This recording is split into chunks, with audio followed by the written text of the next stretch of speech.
Comment la politique migratoire de l'Espagne pourrait-elle désormais évoluer? L'analyse de notre invité Gamala Bina, analyste politique et cofondateur du mouvement des droits civiques, en direct avec nous depuis Paris.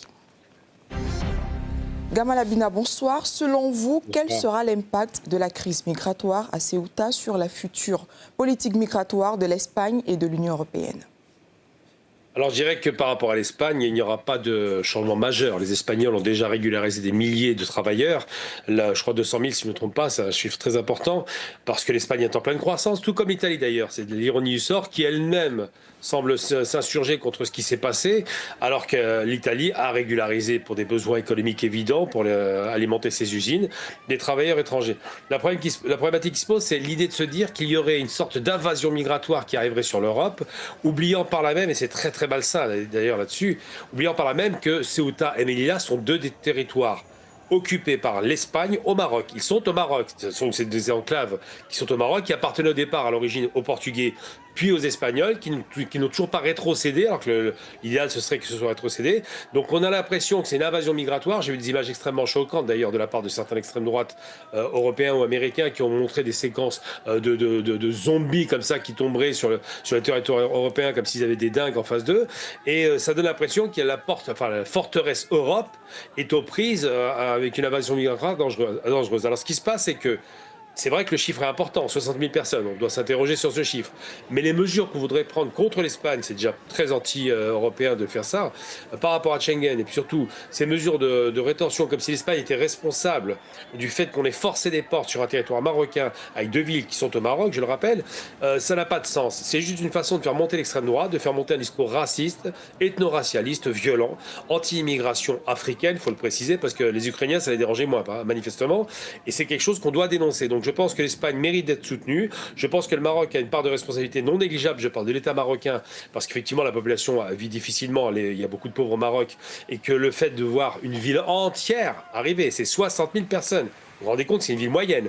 Arriver sur les territoires qui sont occupés par l'Espagne, ça pose problème, ça interroge sur le mirage économique occidental, sur le fait de mettre deux enclaves de territoires riches sur un territoire qui est beaucoup moins. C'est un vrai problème qu'on doit se poser, mais c'est aussi un problème lié à l'extrême droite. L'extrême droite capitalise à fond, l'extrême droite est très malsaine là-dessus, il faut la condamner pour ça. Mais justement, vous parlez de 60 000, sauf que le gouvernement marocain, justement, est revenu sur ces chiffres-là, évoquant des chiffres inférieurs. Vous savez, un gouvernement qui ment, c'est pas une surprise. Surtout en Afrique, on a l'habitude de gouvernements menteurs. On a parlé déjà de retour de 45 000 personnes. Il parle de 40 000. Bon, déjà, il y a 5 000 personnes d'écart. Il a parlé d'une vingtaine de morts. Il y a 80 morts qui ont été repêchés. Donc, malheureusement, 80 Marocains, donc des citoyens du Maroc qui meurent. Il n'y a pas de deuil national, manifestement. Le fait, moi, ce qui m'interroge, c'est les différentes questions qu'ils ont évoquées dans le communiqué de ce ministère de l'Intérieur. Il parle il y a un caractère massif. C'est quand même, il faut se poser la question. Comment se fait-il que le même jour, au même moment, il y a une massification de départ? C'est quand même pas logique, c'est pas anodin, c'est pas un hasard. Surtout au lendemain d'un rapprochement spectaculaire entre l'Espagne et l'Algérie. Là encore, on s'interroge.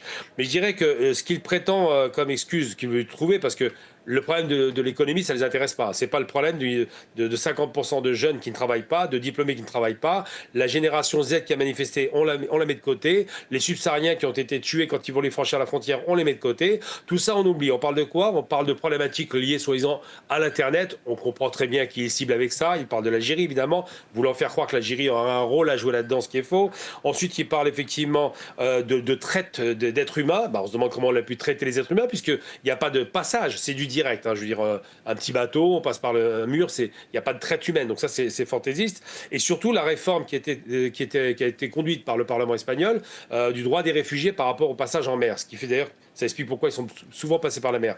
Tout ça c'est un appel d'air, mais la problématique principale c'est pas ça. On a en Afrique en général, c'est que ces pays-là n'ont pas les capacités de donner à leur jeunesse des espoirs de vivre dignement dans les pays, que les travailleurs diplômés qui n'ont pas de travail se retrouvent à vendre des chaussures ou à faire des taxis, et ces pays-là ne s'interrogent pas. C'est-à-dire que le Maroc est un pays qui est un beau pays, il n'y a pas de problème là-dessus, qui a une population qui est très pauvre, ça c'est une réalité, où 1% de la population détient 99% des richesses, mais surtout le Maroc est un pays qui ne veut même pas remettre en question son système ultralibéral. Et en Afrique, quand on installe l'ultralibéralisme, c'est de l'ultra-violence pour la société, c'est l'ultra-violence pour les paysans. Donc ça, c'est des questions qui ne poseront pas. Ils préfèrent botter en touche, accuser l'Internet, les passeurs ou je ne sais quelle loi qui aurait été une loi aspirante et ne pas questionner le fait que le même jour, 60, même 40 000, imaginons, allons sur le chiffre mensonger, 40 000 personnes qui franchissent une frontière. C'est quand même extraordinaire, on n'a jamais vu ça nulle part dans le monde. On doit s'interroger à savoir pourquoi une ville entière a pu se déplacer vers une autre ville. C'est une question qui t'a posée. Alors comment les événements récents pourraient-ils, selon vous, influencer les relations entre les pays de l'UE ainsi que les relations entre l'Espagne et le Maroc ? Alors, la relation entre l'Espagne et le Maroc est bonne, malgré tout, parce que les Espagnols ont commis une erreur. Ils ont reconnu la souveraineté du Sahara occidental par les Marocains. Pourquoi une erreur? Non pas parce qu'ils n'ont pas le droit de prendre une position qu'ils pourraient assumer, c'est parce que c'est l'ancienne puissance coloniale. Donc, elle aurait dû garder une neutralité. Pour moi, c'est une erreur politique, mais à la limite, bon, c'est fait, c'est fait. La relation économique est très bonne. L'Espagne a besoin du Maroc et vice-versa, parce qu'il y a des échanges.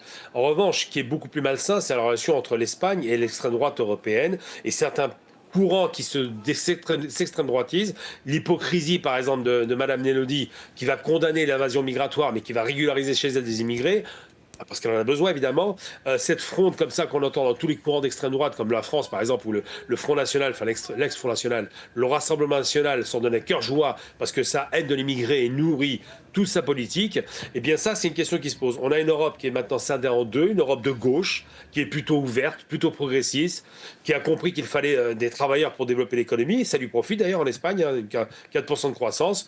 Une Europe de l'extrême droite qui est fermée sur elle-même, de plus en plus identitaire, de plus en plus racialisante et raciste, et qui a un problème non pas avec l'immigration, il faut bien préciser. Si elle est américaine, si elle est suédoise, si elle est même des pays de l'Est, ça ne dérange pas. La preuve avec l'Ukraine. Hein. Mais par contre, l'immigration africaine, ça par contre, ils détestent.